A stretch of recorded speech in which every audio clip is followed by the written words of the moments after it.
Dukko yana da halayen da ba za ka iya kwatanta shi da sauran mutane ba. Dukko mutumin kirki ne. Dukko ba a rigima da shi. Dukko yana da tausayi, yana da imani. It is really very difficult for me to summarize my 1 year in office because it has been full of alƙawarin da dukko radda wa talakawa ba za shi manta ba. Ayyukan da ya shirya a birni da karkara ba samu salita ba.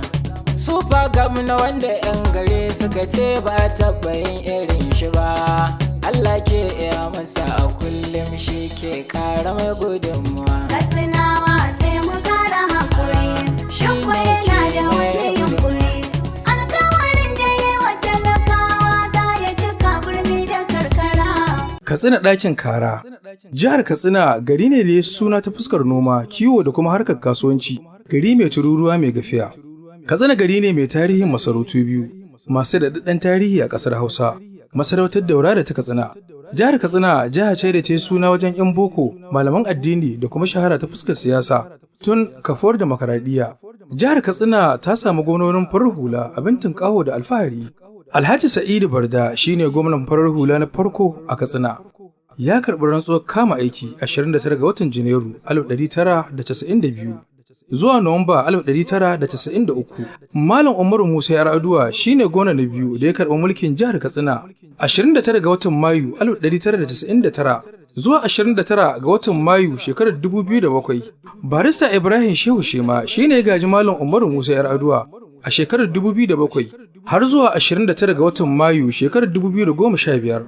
Right Honorable Aminu Bello Masari ya karɓi mulki a hannun Barista Ibrahim Shehu Shema 29 ga watan Mayu na shekarar 2015 zuwa 29 ga watan Mayu shekarar 2023. Malam Dukko Umar Radda ya gaji Right Honorable Aminu Bello Masari a matsayin gwamna wanda ya lashe zaɓe a shekarar 2023 kuma aka rantsar da shi 29 ga watan Mayu a shekarar 2023 a ƙarƙashin jam'iyyar APC mai alamar tsintsiya. Malam Dukko Umar Radda tsohon malamin makaranta ne sannan tsohon ma'aikacin banki ne kafin ya tsunduma cikin harkar siyasa. Ya karɓi mulkin ƙaramar hukumar Caranci a watan Janairu shekarar 2005 zuwa 2007. Malam Dukko Umar Radda ya riƙe babban sakatare na walwala da jin daɗin jam'iyyar APC daga shekarar 2012 zuwa 2014. A shekarar 2015 Malam Dukko Umar Radda ya zama shugaban ma'aikatan gidan gwamnatin jihar Katsina a ƙarƙashin gwamnatin Right Honorable Aminu Bello Masari. Sannan Malam Dukko Umar Radda ya rike babban darakto na hukumar raya ƙanana da matsakaicin sana'u na Najeriya wato Smedin. Malam Dukko Umar Radda shine gwamna mafi karancin shekaru da aka taɓa yi na farar hula a jihar Katsina. An haife shi 10 ga watan Satumba 1999 miladiya. Malam Dukko Umar Radda a matakin ilimin boko ya kai shehin malami wato dakta. Sannan mahadarcin Alƙur'ani ne ta fuskar ilimin addinin Musulunci. A ɗabi'a da kuma tsayawa tsayin daka ɗabi'unsa suna kamanceceniya da na Malam Umaru Musa Yar'adua. Gina al'umma da tausayinsu ɗabi'unsa suna kamanceceniya da na Right Honorable Aminu Bello Masari. Wajen gina ƙasa da nemo masu saka hannun jari ɗabi'unsa suna kama da na Barista Ibrahim Shehu Shema. Dr. Dukko Umar Radda jajirtacce ne wajen cika magana. Idan har ta fito daga bakinsa, a yanzu Malam Dukko Umar Radda ya cika shekara ɗaya cif da karɓar rantsuwa a matsayin gwamnan jihar Katsina. Haka kuma ya cika 70 a cikin 100 na daga alƙawuran da ya ɗauka a lokacin yakin neman zaben shekarar 2023. Malam Dukko Umar Radda tun gabanin ya zama gwamnan jihar Katsina ya ɗauki alwashin samar da tsaro a jihar Katsina, farfaɗo da harkar ilimi da kuma kiwon lafiya, farfaɗo da harkar noma da kuma bunƙasa tattalin arzikin jihar, gina sabuwar jihar Katsina da kuma gina al'umma. Harkar tsaro ita ce babban abin da ke cima al'ummar jihar Katsina tuwo a ƙwarya.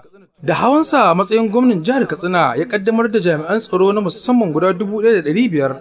Malam Dukko Umar Radda ya kaddamar da su tare da basu motoci da babura da kuma bindigu. Sannan Malam Dukko Umar Radda ya haɗa hannu da jami'an 'yan sanda, sojoji domin yaƙi da 'yan ta'adda.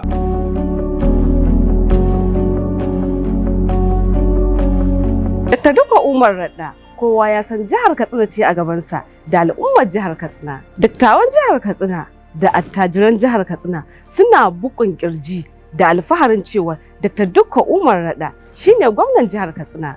Gwamnatin Malam Dukko Umar Radda ta yi kokari matuƙa gaya ganin cewar ta samar da tsaro a faɗin jihar Katsina da kewaye. Gwamnatin Malam Dukko Umar Radda ta ɗauki malaman Esfawa guda 7,325 a matsayin malamai na dindindin domin ciyar da harkar ilimi a faɗin jihar Katsina. Gwamnatin Malam Dukko Umar Radda ta ɗauki nauyin fitar da ɗalibai 'ya'yan talakawa guda 41 ƙasar waje domin su je su karatun kiwon lafiya. Sannan ya ɗauki matasa mutum 301 aikin kasarota domin kiyaye haɗurra. Malam Dukko Umar Radda ya ɗauki nauyin sabuntawa da gyaran asibitoci ƙwara 100 a faɗin jihar Katsina domin inganta harkokin kiwon lafiya. Haka zalika, gwamnatin Malam Dukko Umar Radda ta gina asibitin wanke koda na farko a faɗin jihar Katsina. Ta fuskar noma, Malam Dukko Umar Radda ya kaddamar da bawa malaman gona mashina guda 722. Kuma gwamnatin ta ba su horo ta yadda su ma za su je su horar da manoman yankin su a faɗin jihar Katsina. Gwamnatin Malam Dukko Umar Radda ta kaddamar da saidawa manoma takin zamani mai sauki a faɗin jihar Katsina. Gwamnatin Malam Dukko Umar Radda ta kaddamar da gina sabuwar jihar Katsina. Gina tituna a faɗin jihar Katsina da kuma ƙauyuka. Gina titin shatale-tale da zai zagaye faɗin jihar Katsina, kwalbatoci da kuma magudanar ruwa. Gwamnatin Malam Dukko Umar Radda ta yi ƙoƙari don ganin cewar ta inganta ilimin addini da kuma na zamani. A ƙoƙarin gwamnatin Malam Dukko Umar Radda don ganin cewar ta samar da ruwan sha a faɗin jihar Katsina. A yanzu haka babban tankin ruwa na Rafin Daɗi yana raba litar ruwa miliyan 1.900 a kullum a faɗin jihar Katsina. Domin samar da ruwa a faɗin jihar Katsina, gwamnatin Malam Dukko Umar Radda ta haɗa hannu da ƙasashen ƙetare guda 5 a ƙarƙashin hukumar Sawash don ganin cewar da an samar da ingantaccen injina da za su bayar da ruwan sha a faɗin jihar Katsina. Domin samar da injinan da za su tace ruwa, Ajiwa Dam, Zobe Dam da ke Dutsen ma, gwamnatin Malam Dukko Umar Radda ta samar da wani kwamiti mai suna CDP, shiyar Daura, Funtuwa da kuma Katsina. Shi wannan kwamiti shi zai ba wa al'umman mazaɓu dama su zaɓi abin da gwamnatin jihar za ta iya yi masu da kansu. Wannan kwamiti yana ƙarƙashin jagorancin Malam Dukko Umar Radda. Gwamna Malam Dukko Umar Radda ya yi ƙoƙari matuƙa gaya don ganin cewar ya gayyato masu saka hannun jari a faɗin jihar Katsina. Gwamnatin Malam Dukko Umar Radda ta taɓa kowane ɓangare: noma, kiwon lafiya, ilimi da kuma inganta rayuwar al'umma. Allah ya taimaki gwamnatin Malam Dukko Umar Radda. Allah ya taimaki al'ummar jihar Katsina. Talakawa babu wata damuwa, kar ku bari a sa kuɗi muwa.